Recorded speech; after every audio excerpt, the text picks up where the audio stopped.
He's one of my favorite people in the world. Keep it going for Dan Perlman!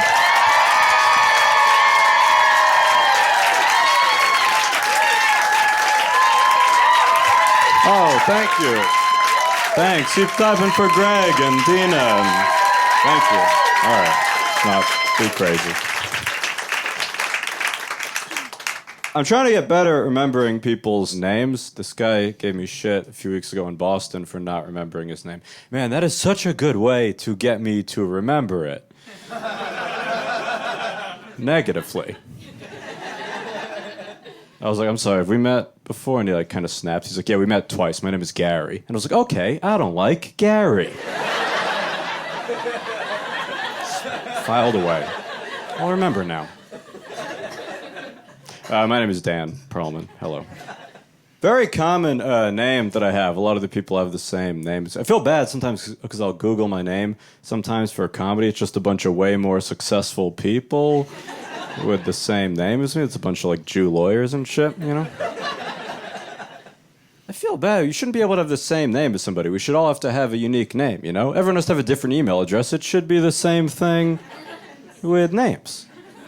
Like when you have a kid and you name it, the doctors have to like type it in. They'd be like, I'm sorry, that one's taken, you know?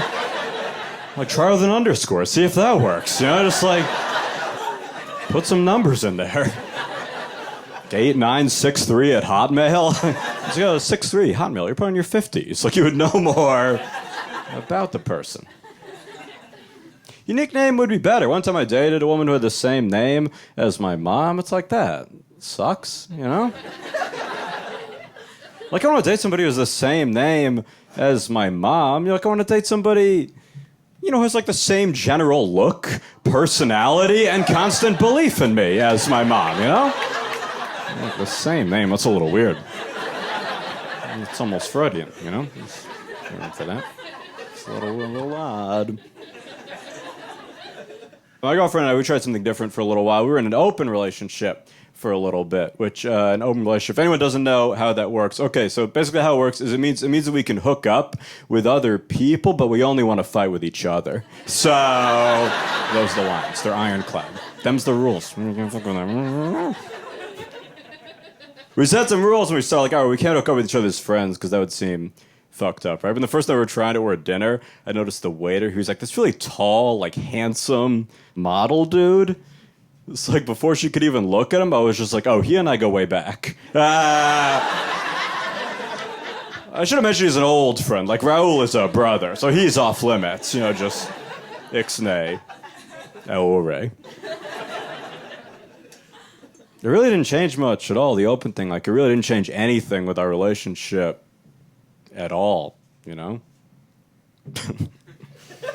Nobody else wants to fuck us.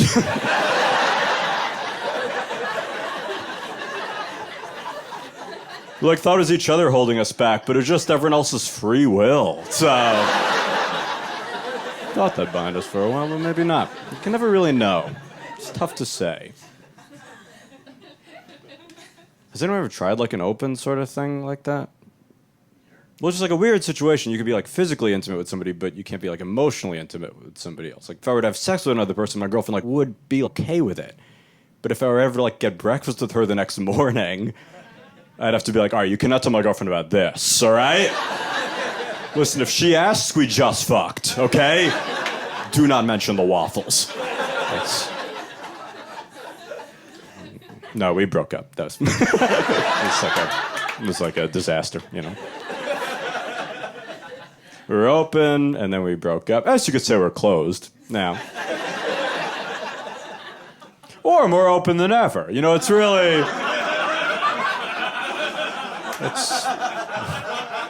It's all a matter of perspective, ain't it? It's like that saying, like, oh, is the glass half full or half empty? It's like, I don't know, but another dude is filling up the glass now. That's all you can really know for sure. It was an alright split, though, I think. She's still using my Netflix account, though. I don't think she should be able to anymore, right? No. Yeah, I would just change the password, but it's not my account. It's my first girlfriend's account. So I have to call her. She doesn't even know I'm still using it. I just don't think my most recent ex should be able to use your Netflix anymore. She's like, neither should you. Like, can you get your own? Like, I have a son. It's like, yeah, she's for your kid and me, you know? But it's weird. It went from her to me to the more recent ex. Like, if you sleep with somebody, a Netflix account could just be passed on, you know? It's like a nice STD, you know? That's what a Netflix account is. Like, you could hook up with somebody and wake up with HPV, but also with HBO Go, you know? So it's kind of worth the risk. You know, get herpes, get a Hulu account. It's like, watch some Handmaid's Tale. When we were trying to salvage it, I was seeing a therapist at the time, right? So I was like, oh, we could talk about it, right? And so we went, but she rejected that. She was like, well, that's bullshit because your therapist, he's biased towards you. So we went to her therapist, and her therapist sided with me. That's a great feeling, you know? To get a win on the road, that's not easy. That's very difficult. I was cocky leaving that second. I was like, do you want to see a third therapist? I don't give a shit, all right? I'll see 100 of them, whatever. Let's talk to your mom, get her take. You think I care? Do you think that matters? I have the hot hand right now. Just Steph Curry of emotional intelligence here.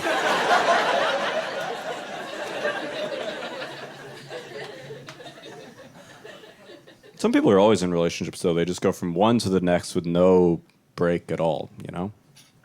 Serial monogamists. We all know people like that. Like, you date somebody for years and they break up and 2 days later start dating somebody else. I have a lot of friends like that, serial monogamists. I don't judge it. The thing I always find funny, serial monogamists, is how much they always glamorize the 2 days that they were single. They'll be like, you know what, I just really needed that time to myself to grow, become independent, you know? And you know what? I loved being single that Tuesday and Wednesday. I was ready to do that forever, you know? But then I met the next person I bumped into. And, like, what was I going to do? Not project all the meaning from the last person onto this one? That's no solution. It's like, all right. I could also not, but... Do any of you guys believe in love at first sight? Yeah? A brave, lonely clap in the back. Are you with somebody who ever clapped? Are they here? No. All right.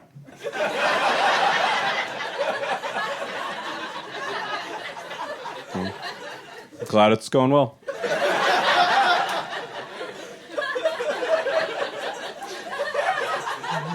You saw her once, you love her, and now you can live your own lives. It's pretty good. That's pretty good. You kind of nailed it. I agree with that. I believe in also. But it's easy to love somebody at first sight, isn't it? You can project whatever meaning you want onto them. They're just like a blank canvas, you know? Like you meet somebody, oh, this person's going to love me, we'll support each other, grow together, and you get to know them, and you're like, okay, not quite. Like, I loved my girlfriend, but not as much as I did before I, like, knew her. You know, like, it went down a little bit. But it was still pretty good, and that's all you could hope for.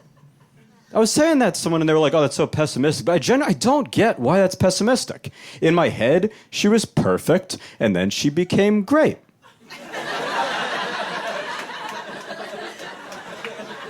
They're both still positive.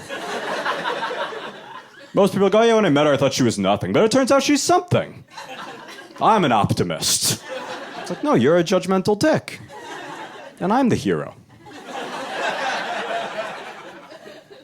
It's like if you're hungry, nobody imagines like, oh, I'm going to get lunch, it'll probably be bad. And you're like, oh, this is actually good. Like, that'd be psychotic.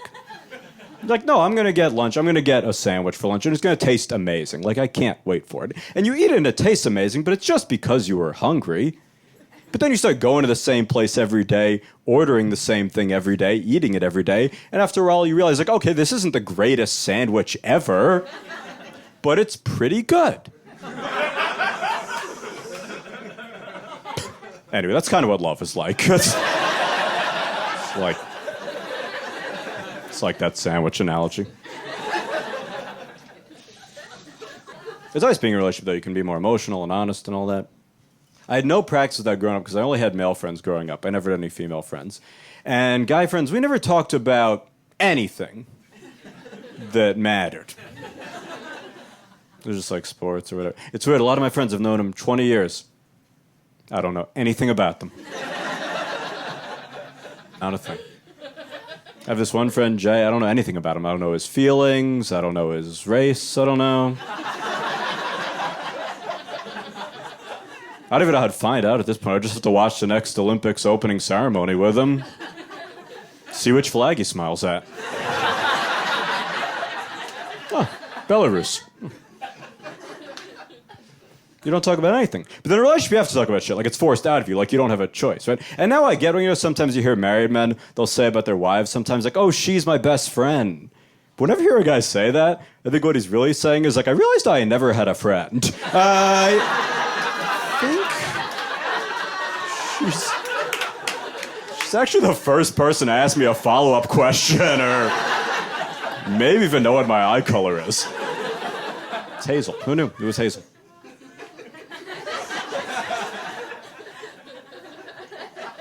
That's why it's nice having a female friend, even like an acquaintance, Because like guy friends, you don't talk about anything, but a woman to be like, how you feeling lately? It's like, I think you're my emergency contact. I don't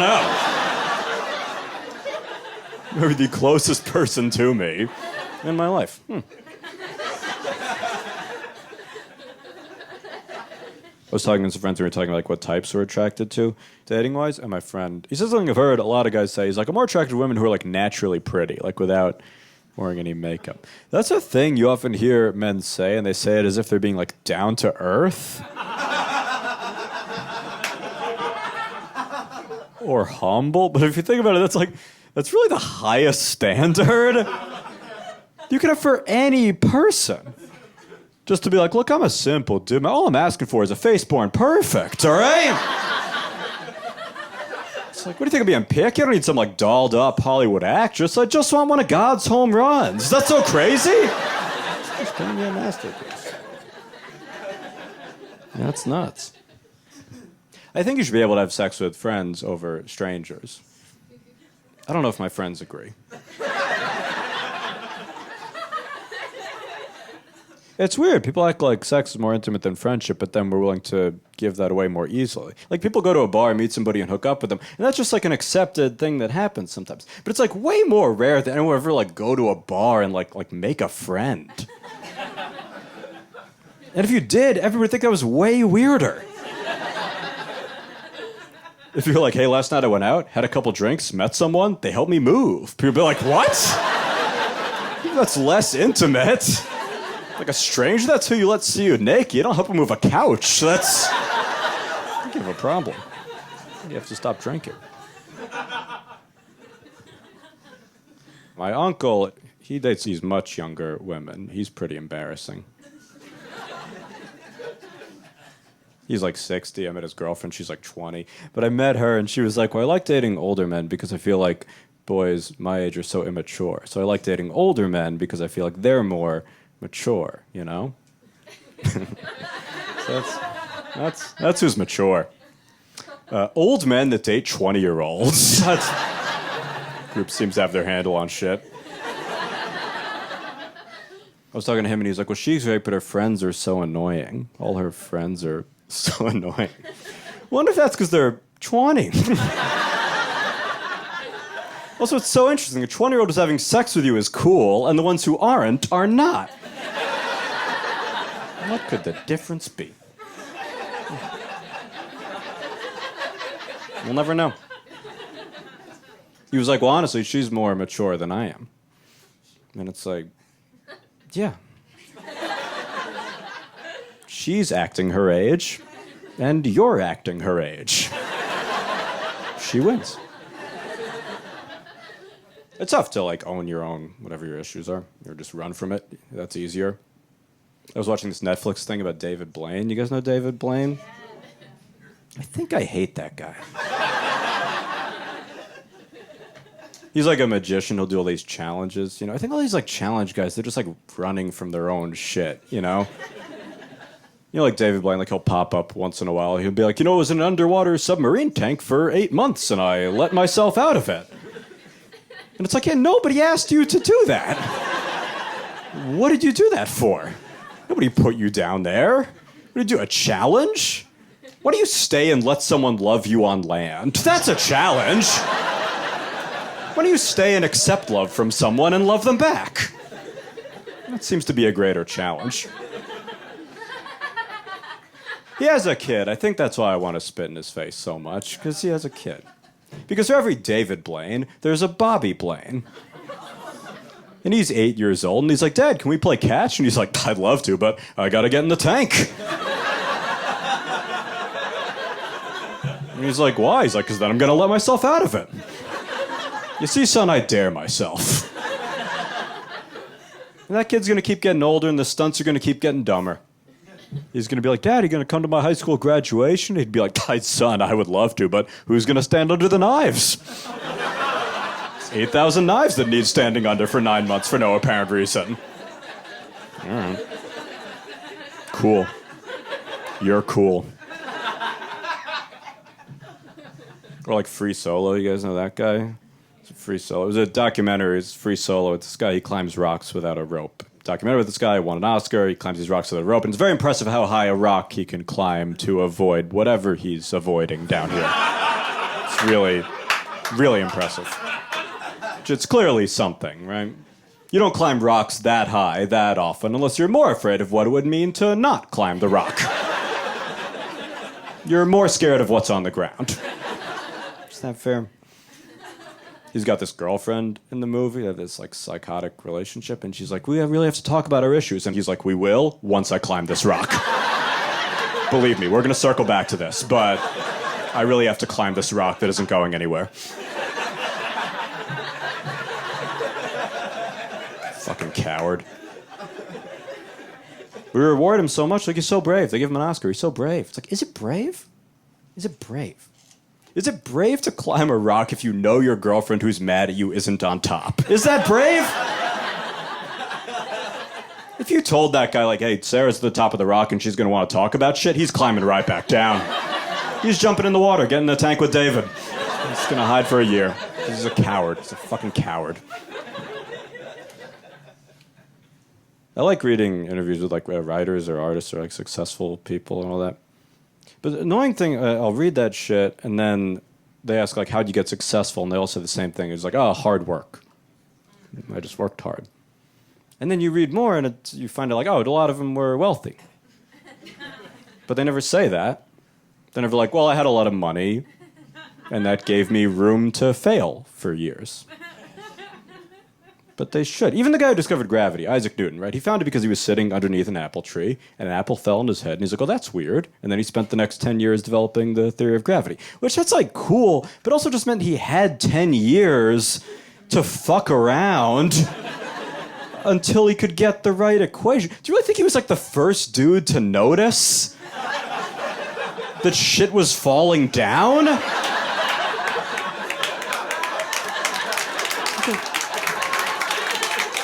Of course not. Of course there's some dude who's like working a tailor shop or something. He's like dropping the clothes. He's like, hey, why do you think the clothes fall down when I drop? And the boss is like, I don't, just stop dropping the pants, okay? Getting dirt on these pants. You didn't have time to sit under an apple tree and brainstorm like a young king. Like, oh, do you guys follow that college admission scandal this year? That was pretty fun, right? That was my favorite. Felicity Huffman and Aunt Becky. What an awesome low-stakes scandal. They were just like, do you want to see Aunt Becky in prison? And we're all like, sure, yeah. Yeah, cost us nothing. The thing that's so funny about that is that it was only the moms who got in trouble. Because the dads are just paying zero attention. They're just all taking naps. It totally tracks because I would tutor kids sometimes for money, you know? Just for money, you know? Not for love of the game. When you tutor kids, you had to talk to the parents before you start working with the kids. It's funny, there's always a big difference when you talk to the mother and the father in terms of how much they know about their own kids. The mom is always way more on top of her shit. I was talking to one mom. She was like, okay, my son, he got a 65 in the last math test, a 58 in the last science test, and a 46 on his last French test. Talks to the dad, and he'd be like, my son? I think he's 9. I want to say 9, but that's plus or minus 3. Do not quote me, because I haven't checked. So I had to adjust updates for the parents based on which one I was talking to. If I was talking to the mom, like, all right, he's doing better in math. He needs some more work in French. And the dad would come in, he'd be like, how's my boy doing? I'll be like, your son is 12. And he'd be like, all right, huh? Not bad. Yeah. Keep up the good work. You hear that, honey? 9 or something. Just instantly forgets.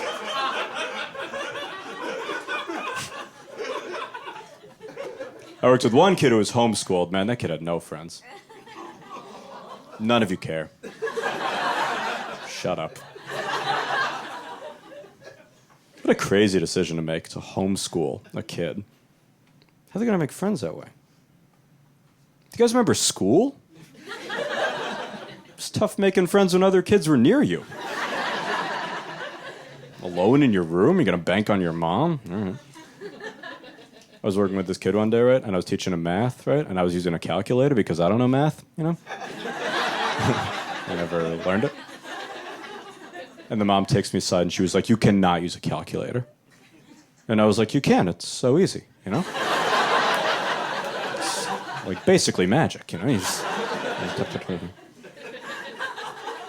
She's like, no, I don't want him to see you use a calculator and then think that's okay and then have problems in his life going forward.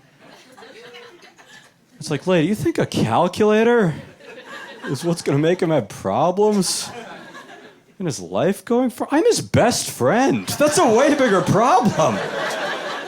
We're going to make a list of who to invite to his birthday party. It was his sister and me. That's a huge issue. You're right, he doesn't need a calculator. He can add up to 2 friends on his own. You don't need fancy technology for that. I remember one day the kid, he asked me to help him in science, and I said, sure. And then he showed me the science problems, and it was physics. Any of you guys know physics? It's like impossible. It can't be done. It's a myth. When he said science, I said it could help, because I thought it was biology. Biology is easy. Biology is most like, did you know that there's frogs and plants? And you're like, sure, whatever. I guess I'm a scientist. I was kind of suspected, but never had proof.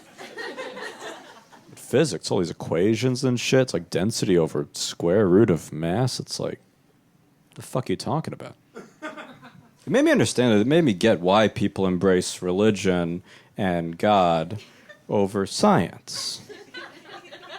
Because there's no equations. So easy. Just believe. I think that's the best thing religion has going for it, is the lack of math. I don't know why they're not leaning into that. That should be the slogan. Outside of every church. Right? Just like church. No math! You'd be like, I'm going at least once a week, maybe more. I'm not counting. That sounds awesome. I didn't know how to answer the question. I told the kid, just write God. It's fine. Just write God. You don't have to show your work. The creator shows his. It's all okay. This is his test. This isn't ours. Pencils down. Prayer hands up. A lot of those word problems for kids, they're darker than they need to be, I think. We forget that. A lot of train collisions. Those trains are always colliding. You know what I mean? It'd be like train A at rush hour is going 100 miles an hour, collides with train B going 125 miles an hour. If B accelerates at this velocity, at what speed is it upon impact? A lot of people are dead, Really doing math at a time like this? Your human lives, Like rush hour? Why'd it have to be rush hour? Just so you knew the trains were packed? What did that add to the problem? That adds nothing to the problem. It's always rush hour. It never needs to be rush hour. It could easily be 3 a.m. We're asking the wrong things. 2 trains crash at rush hour. Where do you give blood? That's the question. Get your fucking math out of here, you monsters. Get your goddamn math away. Have a heart. It'll either be train collisions or about how, like, resources are scarce. You know what I mean? It'd be like, Lisa earns $6.10 an hour and rent is $800 a month. If the price of rent goes up 30%, how many hours does Lisa have to work? I don't know, Lisa's not going to make it through the winter. You know, she needs more money, you know? If rent goes up 30%, I don't know, let's simplify this. What kind of God would do this to a person? Lisa be on the streets. Where is she going to go? She can't stay on those trains. Not in these problems. These are the devil's problems. I worked in a preschool. That was what I did for a very short time, right out of school. And I liked it. I enjoyed it. I was like just assisting there, so I didn't care. It was weird. I felt like the head teachers there, they were trying to like enforce order over the kids when there was no reason to. It was like unnecessary. We did this exercise first day class. We set the kids in a circle, and we just had them say what kind of car they wanted to drive. They're like 3 years old. It's like an icebreaker game just to get them like use their imagination, you know. And they're like 3 years old, so they don't know. It's like the first kid in the circle. He's like, I want to drive a chocolate car. And the second kid, he's like, I want to drive a strawberry car. This is like saying desserts. They're idiots. You know, these are all flavors, you know, not manufacturers. And the third kid, he's like, I want to drive a car with rainbow sprinkles. And the first kid is like, oh, I want to be in the rainbow sprinkles car. And then the head teacher, she jumps in. She's, no, kids, everybody has to stay in their own car.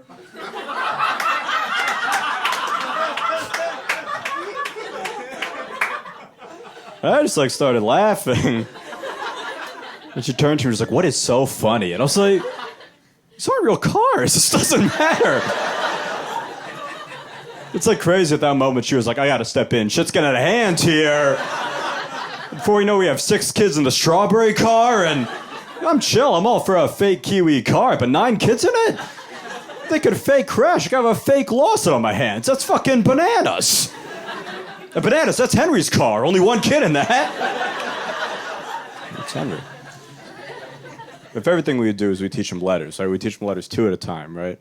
One day we teach them the difference between the letter M and the letter F.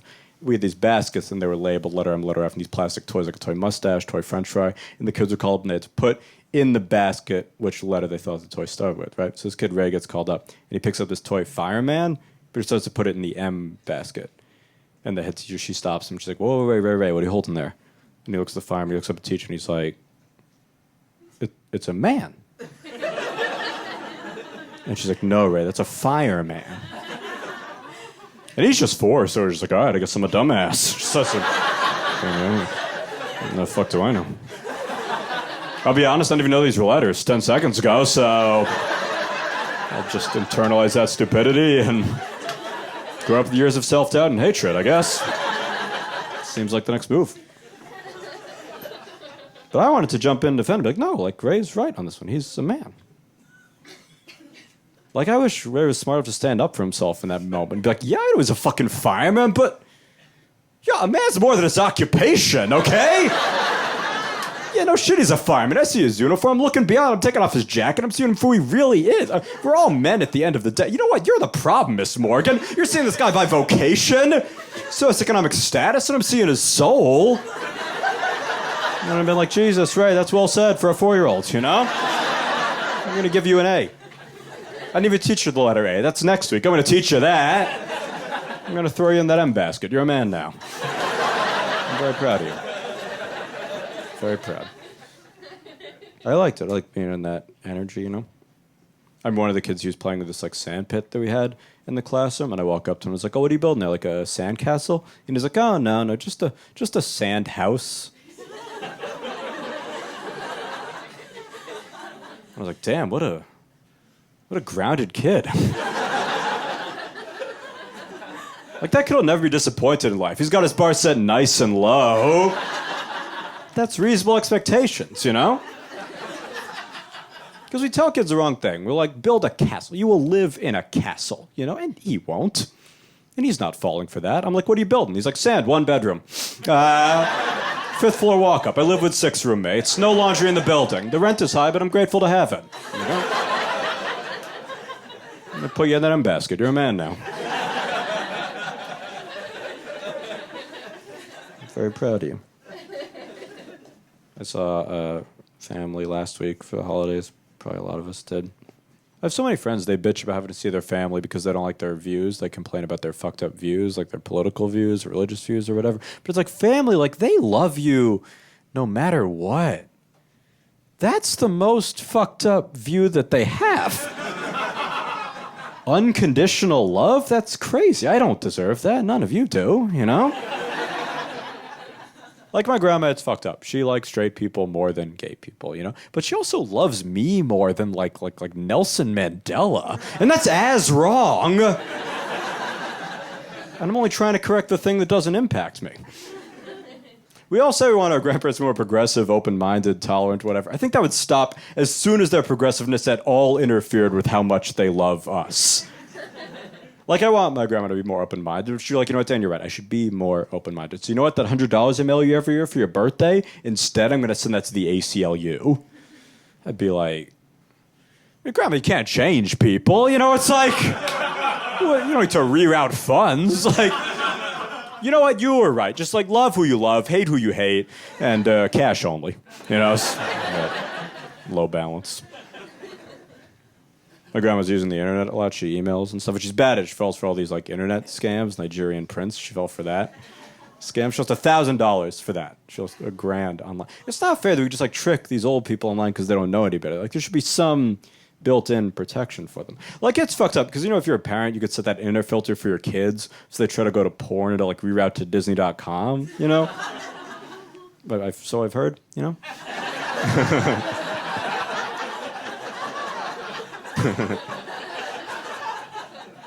We should have that same protection for people over 80. Like anyone over 80, if they try to go to PayPal, it should just redirect to a nice picture of an oak tree, you know? My grandma's 90. She wouldn't even notice. Like, oh, a tree, that's probably what I wanted. Why do kids use the internet so much? It's mostly oak trees, from what I can see. Kids are so strange. It's such an odd bunch. My grandma is a painter. She is an artist. This is what she's done her whole life. This is 100% true. Is she paints many paintings, big wall hangings of Jews in the Holocaust. So there's that. She's Jewish. I need to say that. I should clarify that. But she also wasn't in it. So it's really just fan art, which is really weirder than anything. So she paints them, that's her thing. Whatever, that's not my business. But where I come in is she says when she dies, she's going to leave me 100 of them. 100, which is a lot of that. 100 of any painting is a lot. If someone's like, I'm going to leave you 100 paintings of lobsters, you'd be like, well, that's quite a few lobsters. I don't know what I'm going to do with that many. She's leaving them in a trust. I'm going to get them when I'm 35 years old, which is a very weird thing where it's like, I have no idea where I'm going to be at that point in my life. It's years from now. I don't know what I'll be doing, where I'll be living, family, friends, anything. The only thing I'm sure of is that on my 35th birthday, there'll be a knock on my door and some confused U-Haul truck delivery driver just holding it being like, man, I hope this guy is Jewish. Like, what am I about to meet? What crazed collector?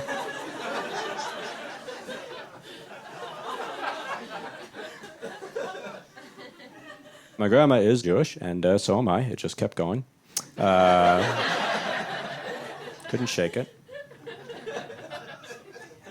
She tried to teach me a lot about Jewish history and stuff. I remember when I was a kid, she had this book on her bookshelf. It was this book about Hitler. It was the unauthorized biography of Hitler. Unauthorized. that always seemed so funny to me because it's like saying well, you know, he killed Jews and invaded nations and led a mass genocide, but there's some shit he didn't want you to know. There's some things. He had some skeletons in his closet.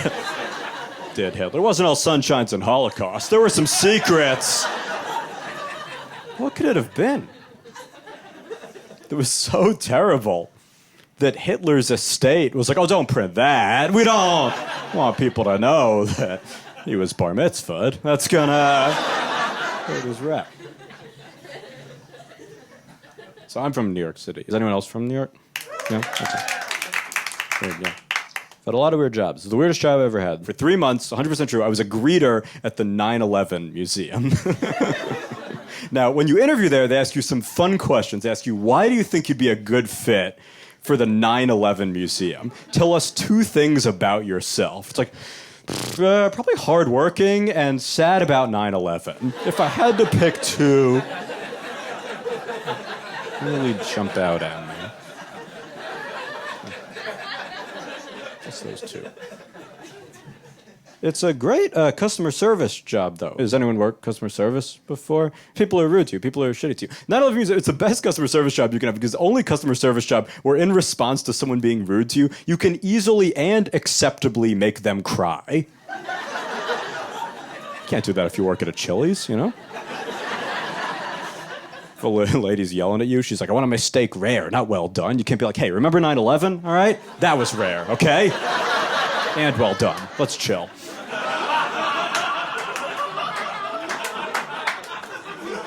Have some perspective.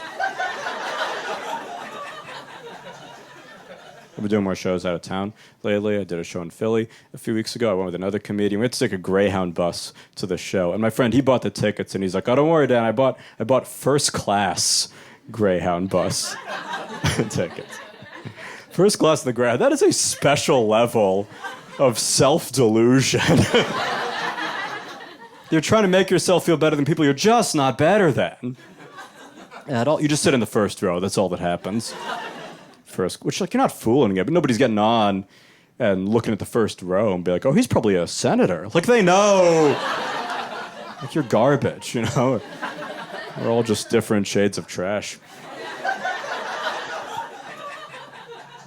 But I get it, though. He wants to feel important. Like, it's tough not to feel like nothing when you're on a bus, you know?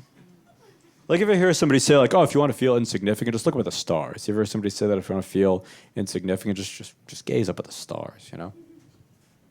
I don't know, has anyone really ever had a hard time feeling insignificant? It's just kind of my default. Like, my first job ever, I bagged groceries. I didn't have to be reminded about the vastness of space. Like, I knew how little I mattered. I knew where I stood cosmically. I feel like if you're on public transportation, you know you're insignificant. Like, you don't have to look up at the Milky Way. There's a Butterfinger smushed to your chair. Like, you should get it. It should be clear. That self-delusion thing, that's important, though, you know? I had to go and get my ID renewed recently. I had to go to the DMV to do it. I filled out the form, gave it to the lady behind the counter, the DMV, and she had shown my old ID also, and she was, like, comparing it, and she was looking at it, and she was like, what's your height? And I was like, it's 5'8". And then she's like, right, I'm just asking because your old ID said you were 5'9". So what happened? And I was like, I just stopped lying to myself about being 5'9". It was like, just like deluding myself, like maybe I'll grow. It was like aspirational. But then I realized you can just write whatever on the ID and they have to put it on there, you know? Like, nobody fact checks it. You can just make it up. Be who you want to be, you know? Have a real fake ID. There's a fun thought because if I died and they had to, like, ID my body, they would just be looking at it like, oh, this is a photo of him, but none of this shit adds up. It's like 6'6", piercing blue eyes. Under organ donor, it just says, it's huge. What does it say that? That's not him. That's the wrong name.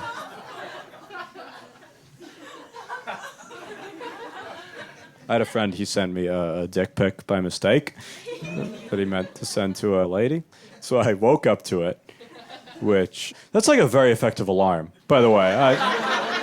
I don't know if you guys have trouble waking up for work, but you're not gonna get the snooze on a man's cock. You are gonna feel like you have to jog. Run that off.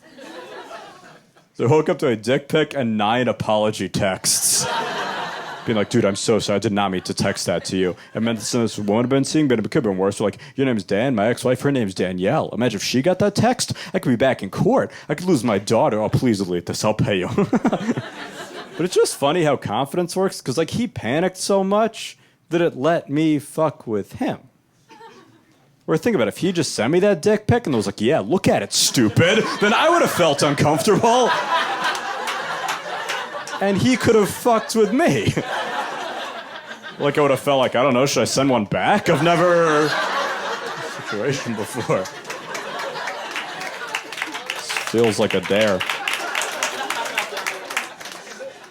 I've tried to have more confidence. I think I've gotten a lot better at that. It's still seasonal, though. I think I do much better in winter. I can just hide in my hoodies. Summer is a weird time. There's all this exposed chest hair from guys. It's just a level of confidence I'll never reach. It's weird. A lot of people think stand-up is brave, and it's just, like, not. I just say shit I wrote in clubs or bars or whatever. That's, like, nothing to me compared to the confidence I think it takes to, like put on a button-down shirt and get, like, 3 buttons up and then be like, I'm good, you know? The rest is for the people. Like, 1 button undone, that's for you. More than 1, that's for the fans, you know? God bless. It'd be nice if you could be more, like, emotional publicly, you know, especially as a man. You're supposed to stay more stoic. That's what winter is kind of nice for that, because, like, everyone's pretty sad. Some of us are sad all year round, but, you know. Winter's so interesting because that's when you get the seasonal depressives that come in, and they sort of like gentrify sadness, you know? Like they come in and they're sad for their winter reasons, you know? They're like, we're sad, it's cold. And it's like, well, that's not what this community is about, but... All right, welcome. Sorry you can't wear shorts.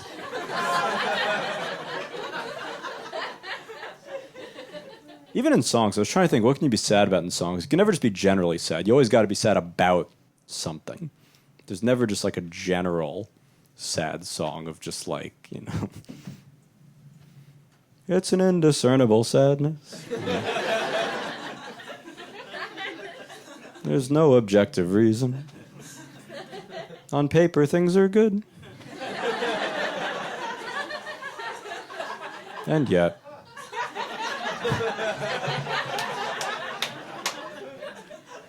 It's always just breakups. Millions of breakup songs. You'd think that's the only shit people got sad about. I've only been through 4 breakups in my life. I don't know how many times I've been sad. It's north of 4. We're above 4.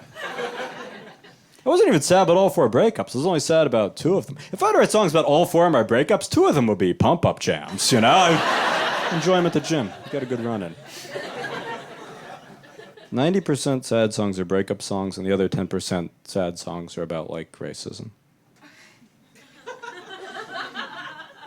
Which it should probably be reversed. There should be more sad songs about racism than if we're ranking sad things, you know.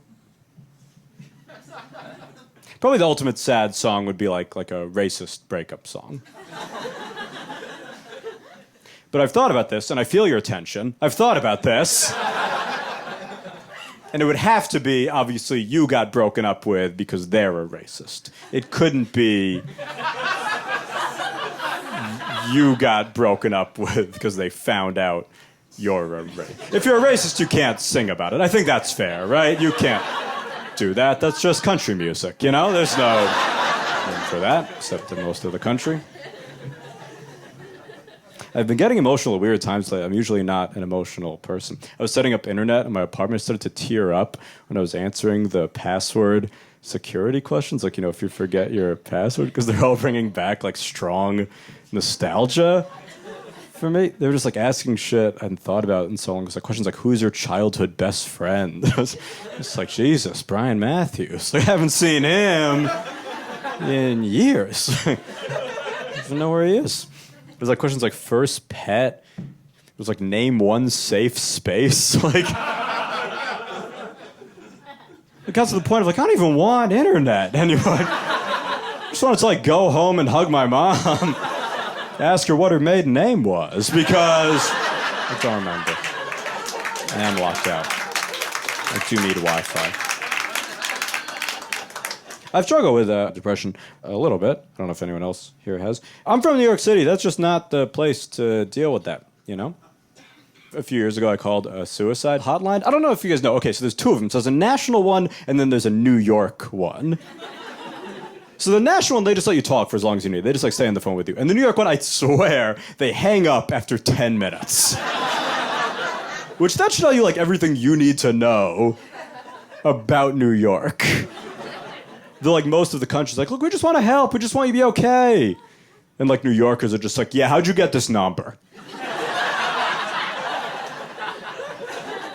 What do you want? And I'm like, yeah, is this the suicide?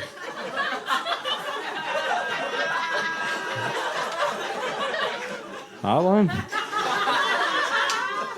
And he's like, yeah, suicide hotline, make it quick. A lot of shit to do, so. I'm like, yeah, I just been in a lot of pain. And he's like, yo, buddy, you gotta speak up. You can't mumble this shit. There's fucking noise, you know? I just feeling down a lot, so I want to like isolate myself because I feel bad you don't be around people, you know, but that just kind of makes it worse, you know, so just feels like I'm kind of spiraling down a drain, you know? Hello? Is anyone there? You're like, yeah, sorry, buddy. I'm actually getting the train now, so I gotta hang up. This fucking city, man. I swear to God. Jesus, you think you got problems. But, I tell you what. Hey, keep your chin up and, hey, go Mets, okay?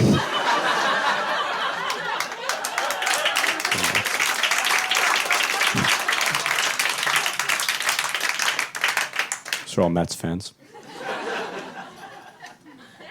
It's tough to find people who you feel like you can actually talk to or feel like, well, listen, you know, or you can speak to without fear of judgment, you know? I'm very jealous of people who have no fear of judgment, who could just be fully who they are with no hesitation, you know? I've been thinking about that a lot this year, because this year I met Dennis Rodman. Do you guys know Dennis Rodman? Does anyone not know Dennis Rodman? If anyone needs a recap. Okay, so Dennis Rodman, he was a Hall of Fame basketball player, played with Michael Jordan, a crazy person. He had rainbow hair, he pierced his dick, cheated on Carmen Electra and Madonna, best friends with Kim Jong-un, wore a wedding dress after a game one time. When they asked him why, he said, because I'm cool as fuck.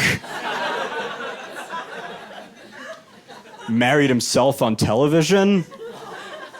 Anyway, I did his relationship advice podcast. Because when you pierce your dick and marry yourself on TV, you're like, I should pass this wisdom on to the kids. Selfish to hang on to all of it myself. So I did it with my friend. She and I pretended to be in a relationship. We were not actually dating, but they were looking for couples, and I wanted to meet him. And I've always said this. When only one lie stands between you and Dennis Rodman, you tell it.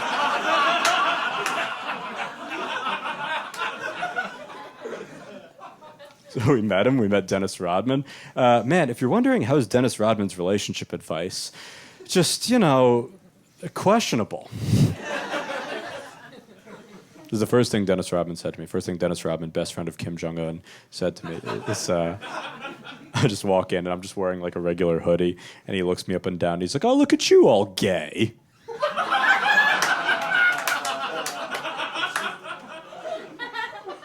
I was like, you can't say that. And he tries to backpedal. He's like, no, I meant like happy and gay. Which, like, man, what a rebound. Truly one of the great rebounders. A weird save on Rodman's part. I don't know if I come off gay, but I still want to come off happy. I definitely come off a gayer person than I do a happy individual. I went because I just wanted to make fun of him. I just wanted to make up a name or some identity and then just like kind of laugh at him, you know. But my friend, she gave our real info. So they had that we were comedians. They had our real name. So I was like, all right, fine, pivot. Full sincerity to Dennis Rodman. I'll just talk about real relationship issues I've had in this fake context to Kim Jong-un's friend. We'll see how it goes. He was like, how long have you been with your girlfriend, who is not my girlfriend? And I was like, 2 years. And he was like, shit, 24 months. Rodman is weirdly good at math. He does not need religion. His biggest advice, he's like, always play it cool. That was his biggest advice. He's like, you always have to play it cool. He's like, one time Carmen Electra, she walked in on me, and I was having a threesome with 2 women in our bed, so I just played it cool. I was like, how do you play that cool? And he's like, well, she walked in and she was like, who the fuck are these women? So I just said, what women? I don't see any women here.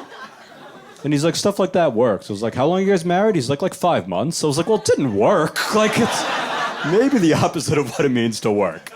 And it makes sense why you measure relationships in months. It suddenly adds up. But he has no filter at all. Once he found out I was Jewish, he had a real field day with that. Rodman has some theories. He's like, you're Jewish? My producer out there, he's Jewish. He's always saying shit like, oh, I'm Jewish, I'm gonna go get my teeth cleaned. It's just like a new stereotype. He's so unique, he does anti-Semitism differently. Most people, like the Jews, they run the banks, he's like, with those pearly whites. They're always flossing. And then after done recording, I was like, what are you doing after this? And he's like, I have a dentist appointment. He was gonna go get his teeth cleaned like a fucking Jew. It's cultural appropriation, according to him and him alone. It's a bizarre thing where it's like, I almost felt bad for him because it's like, he has nobody. He's been so unique. It was after a suicide attempt, that's when he decided I'm going to be fully unique and not care what anybody thinks of me. But then he's got nobody. Like, I was the 3rd guest on his podcast. He ran out of people that weren't me after 2. It's crazy. Like, imagine being so unique and isolated. You have to become friends with one of the most sociopathic, psychotic lunatics, Michael Jordan, and Kim Jong-un. But I'm jealous of just some aspects of him. Like, you guys know the phrase on second thought? Sure. Rodman doesn't. He has half a thought and a full action. One time he posed nude for PETA, you know, the animal rights organization. He announced, I support PETA, and posed nude for them. Something PETA didn't ask him to do. Nobody asked him to do it. Imagine that. He was just like, I like ducks, here's my dick. And he won 5 championships. We should all be 10% more like Dennis Rodman. And Rodman should be 90% less like Dennis Rodman. And that's the only math I can do. But it's weird, because I did find myself like opening up to him at some point, because I felt like, you're afraid to open up because you're afraid to be judged, right? But he's not going to judge you because he's so weird. He's so himself, it lets you be yourself. So I could just be honest and be like, yeah, I don't know, I feel like I'm very slow to trust people because I feel like I've been burned, and I'm nervous to trust fall into somebody because I feel like I don't think ultimately anybody will care about me enough to sacrifice their own immediate wants and self-interests, you know? And he'd just be like, yeah, I ate a squirrel. And he'd be like, all right, well, I guess those are both sentences. And yet I feel safe. You've added perspective. I think you're my emergency contact. I don't know.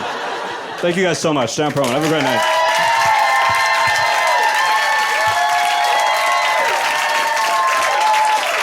Keep it going for Dan, huh?